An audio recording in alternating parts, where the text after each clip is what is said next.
Hey everybody, as you know, the balance patch is coming up very shortly. Probably on, so it's typically get announced sometime on the 25th or the 27th. So I have a pretty, I think there's a pretty high likelihood we actually get the balance patch notes tonight, which is Sunday night for me in the US, or potentially in the morning for if you're in the EU, etc. But yeah, typically the balance patch hits a little bit after Special League starts, which also makes sense because we're going to have Special League starting tomorrow. So I'm primarily going to cover what I think has a potential chance to be nerfed. I'm going to then go over a little bit of what I think ways they could meet, try to fix it via buffs. And then what those likely buffs are going to be. So we have the nerf possibilities. There's a few criteria I used to be considered in this video from even looking at it. I took two things into account. One, it needs to have a 5% plus pick rate in G1 or G3, and it needs to have a 52% win rate in G1 or G3, like in the same one that it also had the 52% pick rate. All right, so the first up in the potential nerfs is the obvious one people have been talking about for multiple seasons now, kind of a villain in a lot of people's minds, Laura. So her pick rate in G3, 17%, so almost 20%, which is, I mean, getting close to 20% for an LD5 is still pretty high even in G3. Her win rate, 53.56%. That's kind of nuts. So if you remember, to give a baseline, the win rate for Wusa when he got banned was I believe a little bit above 54%. And then her ban rate's not particularly crazy, which means that she's not considered to be a one. Basically, when the ban rate's really high, they're typically considered to be a hard counter. And Laura's not really a hard counter to anything. She's just good. Just overall good. And then the other kind of thing to look at here is her G1 win rate.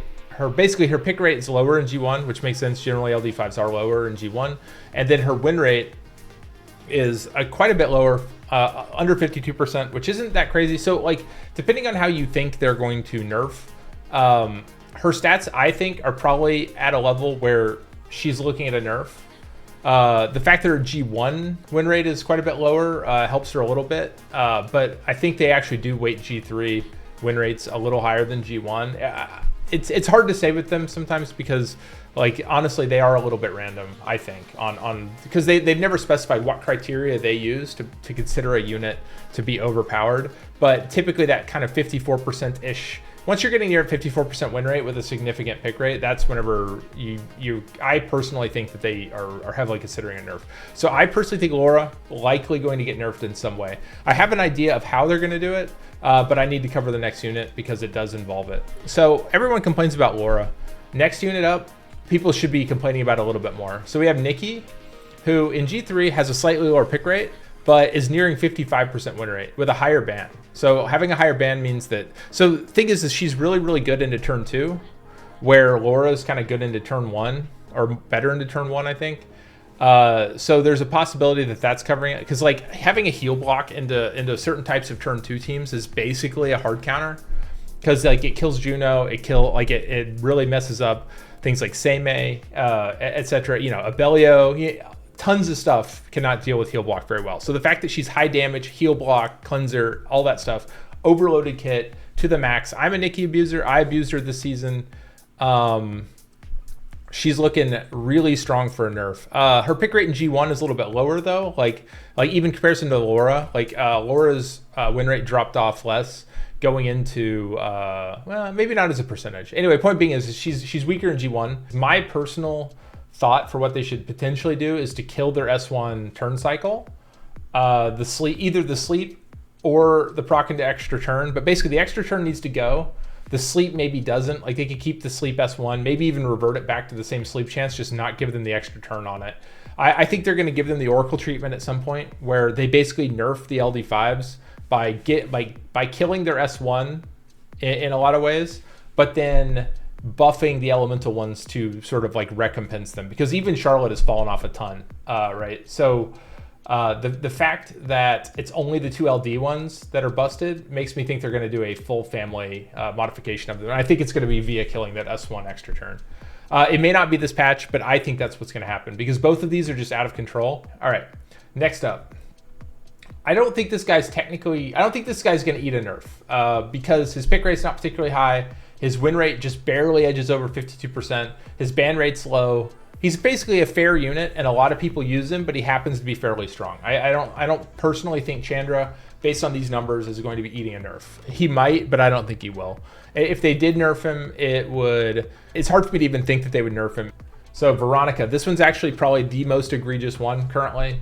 I know her pick rate's a little bit lower, at 11, like slightly under 12% pick rate, but getting near 57% win rate is actually insane with a ban rate that's also a quarter of the time. It's like 25% ban, wins 57% of the time. Her ban rate is basically the same in G1, and then her win rate obviously drops off because I think she does respond to rune quality and like Swift runes, because the number of people in G3 who can just run, like a plus 230 Swift set on a 105 base speed unit that just wins you the game is, a lot of the time anyway, is kind of nuts, right? So I personally think Veronica is very likely going to be the unit that has the highest chance individually of getting nerfed. I think the two occult girls are also very, very likely, but I think Veronica is looking at it right now. That's my opinion. I don't know exactly how they would nerf her because her S2 is already bad. Basically, she's winning on her S3, but I'm not sure how you nerf her S3 without making her terrible. Like you might.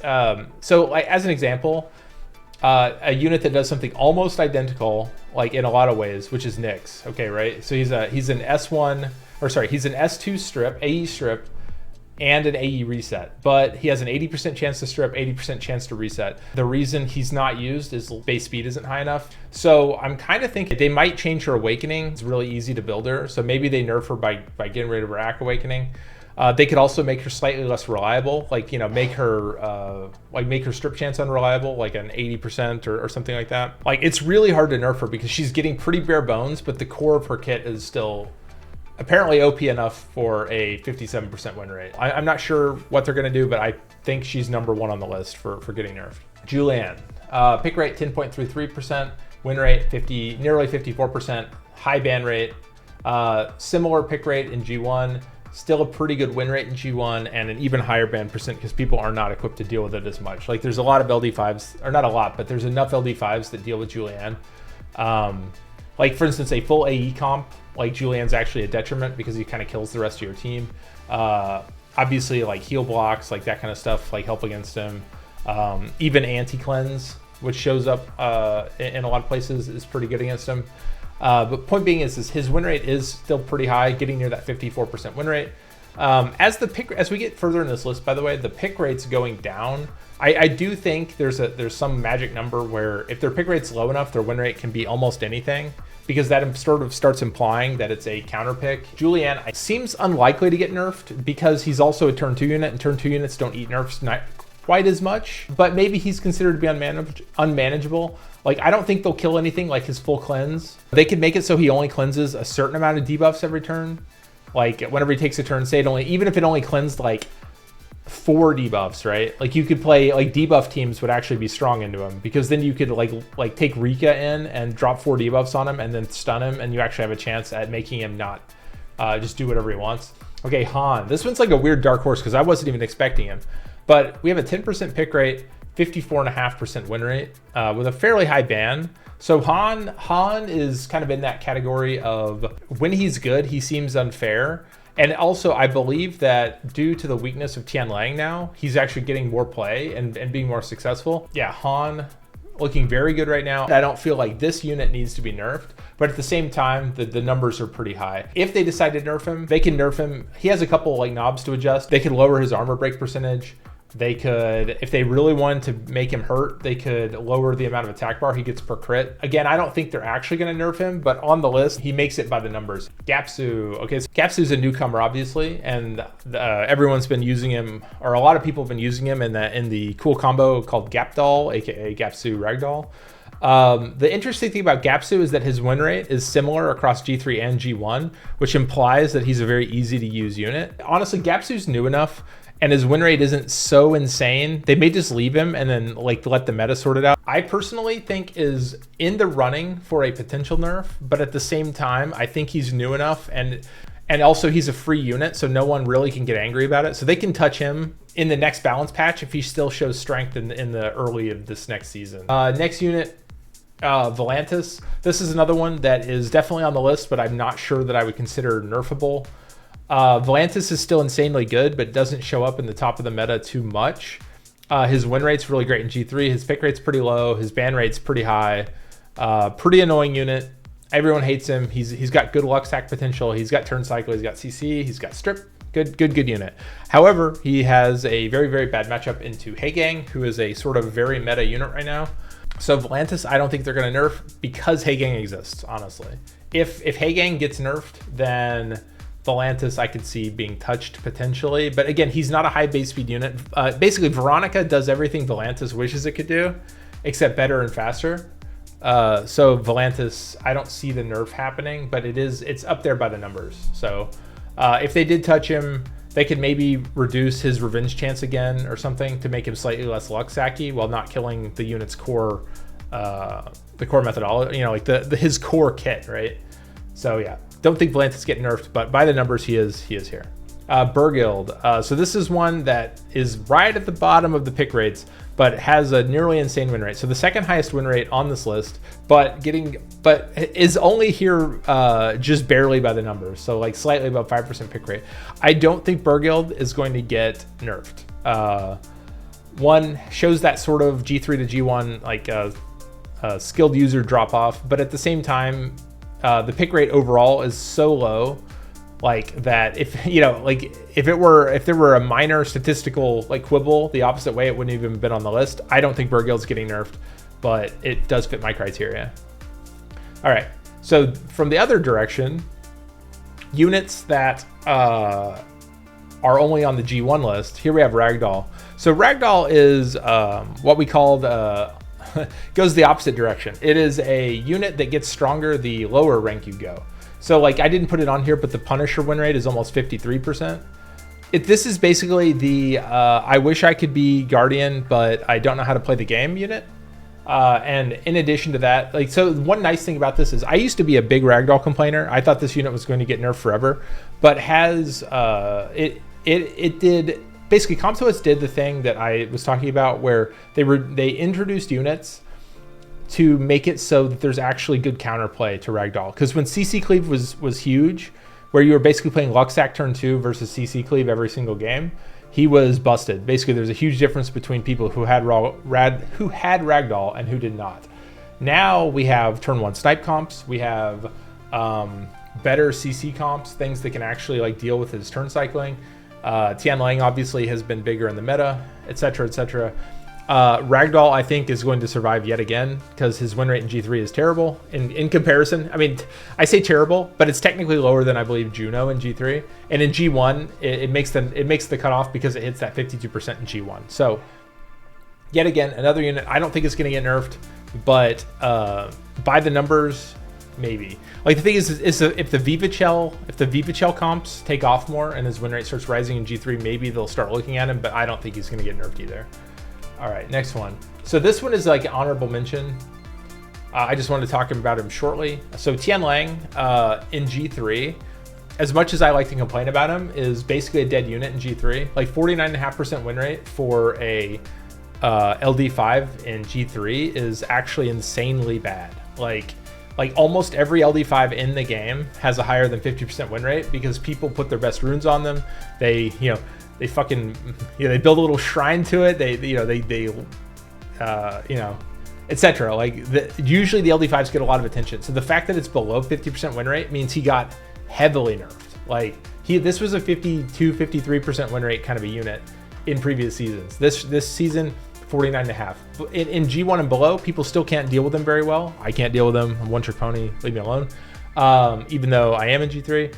So his win rate goes up. So basically he's starting to follow the trend of unskilled unit, like where his core kit works really good into people who can't deal with him. But then once he has to stand, like once people know how to counter him or draft around him or have LD5 strong enough to not care about him, his win rate starts dropping. And since they nerfed his damage, he's no longer a particularly crazy good bruiser, right? So Like, he can't stand alone on his damage, and he doesn't really counter the people he wants to counter in G3 is basically what's going on with Tianling. So this, I'd say this about nerf. I bring this up on the nerfs because he's one of those units people like to complain about, but he's definitely not getting nerfed. And in fact, he probably needs at least some kind of a buff. I don't know what it is, but at least in G3, he's kind of bad right now. Or maybe that just means he's in a good spot, because there's also the possibility people are still drafting him as if he was OP, like just where he could just, dragon dance his way into victory, like against everyone, and he doesn't do that right now. So stop drafting him for no reason. All right, next up, another unit people like to complain about, good old Heigang. His pick rate is pretty high, but his win rate's terrible. In G3, he's sub 47.5%. His G1 win rate's right around 50-50. This is one of those units that you have to philosophically decide which way you're going to deal with him. If you deal with him by his win rate, pick rate, his numbers, like the numerical, quantifiable numbers around him are not good enough, in my opinion, for him to really look at a nerf. There's a philosophical problem, which is that, people draft him in places like basically he kills entire types of teams because they can't deal with him, right? Like basically if the other person has Heigang, you can't draft Volantis. Just basically not possible. Do you consider the death of that type of comp to be good or bad? Does it matter? Basically, do we care in general if that type of unit is not playable with Heigang so present to the meta?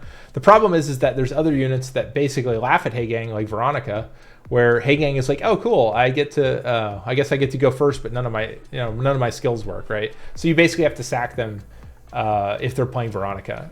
Basically, I don't think Heigang's gonna eat a nerf. I think it's possible from just a people are complaining perspective, but just as a by the numbers thing, I don't think he's gonna get nerfed. All right, so that's it for my nerfs. So buffs are a little bit harder to suggest. I think there's some easy ones that we can predict. Like this patch should have Witcher collab buffs, because this is their only chance to buff them to try to get people to wail out on packs before the end. I think you're gonna see across the board Witcher buffs. Obviously, Wind Geralt, Dark Geralt are widely considered potentially some of the worst units in the game. There's some units that maybe need a minor touch to be like just a little bit better, like Water Siri. Honestly, all of them need to be touched a little bit, but some of them are I think were intended to be meta units that are just not quite there. So Witcher buffs for sure. I'm going to go down the list of my LD5s and say the way they should be buffed so that they're good, because this is all anyone does for balance patches anyway, right? Okay, Uldong.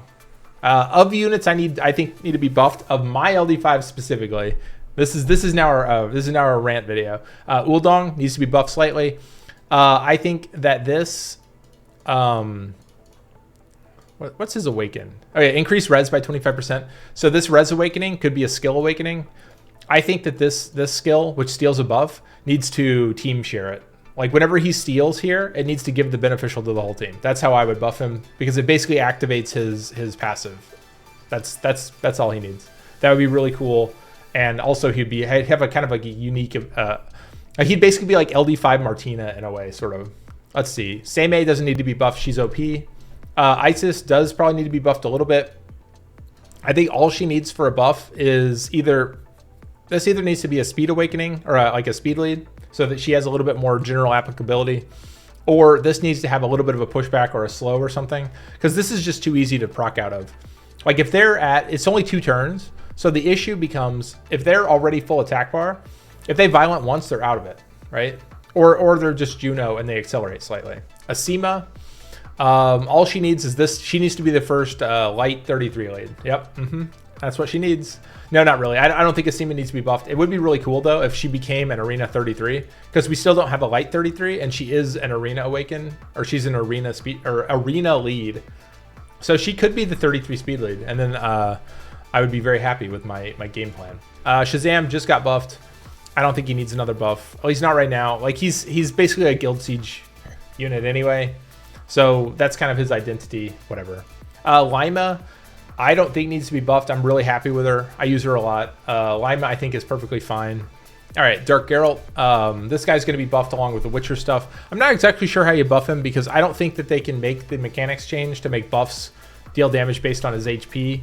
The thing is, though, is he does have 2 different ways to get buffed. In fact, he really kind of has 3, but main thing is he has passive, so they can put anything on this.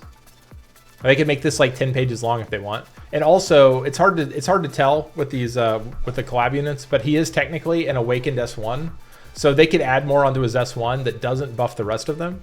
So like attacks the enemy to increase the duration of harmful effects with a 15% chance. Like they can make that a 50% chance so that this actually happens a lot, because 15%, a 30% base chance is lame, super lame.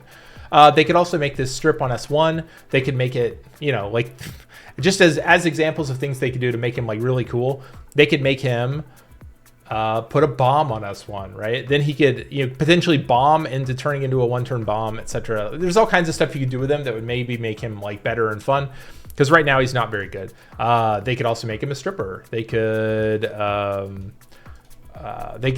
add, honestly, because it's Wind and Dark Arrow, this skill sucks a lot. They're very likely to buff the S2.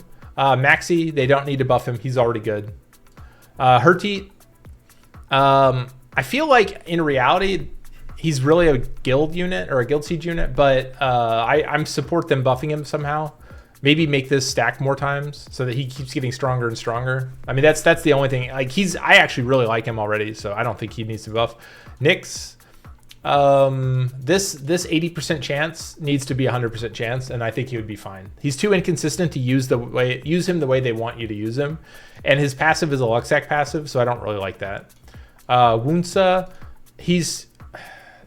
I don't think they need to buff him. He's already kind of too good. The problem is he's so niche that you don't get to use him a lot. So I don't know. I don't think they need to buff him, but if they did, maybe make him gain, say, 15% attack bar all the time, and then 15% more if they steal, so that he's like better. Like he's better overall and more consistent. Or maybe even 10%, something like that, if they wanted to keep him the same. But right now it sucks whenever they go completely off will, because he's just a bad unit that does nothing at that point. Rahul, I haven't got to use him that much. This is my newest LD5. Make this also have cleanse block. Yep, that'd be awesome actually. Oh, I would use him so much if this also added cleanse block. All right, Fermion. People are actually having some success with him recently. Not me, but some people. So in Gapdol, for instance, maybe he's pretty good. I don't think he technically needs a buff, but if they want to buff him, I'm totally down for it. Nikki, she's getting nerfed. Rip Nikki, I'm sorry.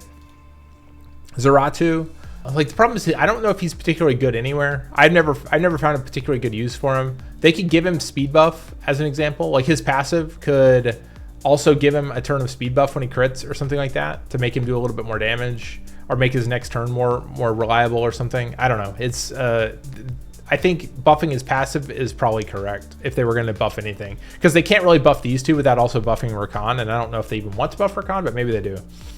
So buffing the passive in some way. Maybe he starts the game with a speed. He starts the game with speed already on, or speed buff. Triss. So she's basically like Bad Lucian with the setup. This could be an AE, or for instance, you could make this where it stuns and decreases defense. They can make this like automatically grant an additional turn, so she can set up for herself much easier, right? So then she could basically put 2 debuffs on before she starts with this one. That would be pretty cool. Overall, pretty good unit. Like conceptually, pretty good unit, but kind of a boring kit for an LD5, considering this is so hard to actually use. Salah, if I was buffing him, my dream buff would be to either make this to change this awakening bonus to either speed or accuracy. Even if it's just accuracy, he'd be much easier to use, because he's like, you can put him on a faster set typically in case your accuracy slot 6 isn't your fastest. So yeah, and if they wanted to really juice him, they could give him a speed awakening. That would be probably the easiest way to make him good, would be to change his awakening. In fact, like if they want to make him busted, they would make him a speed awaken, because then he becomes a Sekhmet, because he can strip into silence, and he would be 118 speed. Like, so this unit would be, and he'd be a super Sekhmet, because he would also potentially do it to a second unit. So I'm hoping for speed awakening. I would be happy with an accuracy awakening. If they want to buff his passive in some way, that would also be nice, but whatever. Bella, I don't think they're ready to buff her again. She already got a buff kind of recently, I feel. It would probably be on the passive, although burst cannon, they buffed burst cannon last time. Maybe they can buff the passive this time. But she's still not quite there as far as being OP goes. Like, please buff her. I don't really care. The big one close to my heart, Wolyung. I actually don't think they should buff her ability as a swift unit. I think they need to buff her S3 to make her better as a violent unit. So it already ignores beneficials that reduce inflicted damage. I think what would also be cool is if it did something like Han, right? Like where it either armor breaks, or maybe it does something like Liam, where it ignores defense based on how much HP they've lost. So, something of that nature would be really cool, because then you could build her on Violent and she becomes a really cool follow-up unit. Like I like her, but she does technically have the lowest LD5 win rate in the game of units that are picked in RTA. That's my soapbox. There's my LD5s. Buff all of them, comp to us. Rest of the LD5s don't matter. Just nerf the ones I don't have. All right. Anyway, that's gonna be it for me. Hope you enjoyed it. Yeah, but as I said, mostly I think nerfs are more in order than buffs. Typically, they don't need to really buff a lot of stuff. They need to nerf specific things. Have a good day, and hopefully we get the balance patch done soon.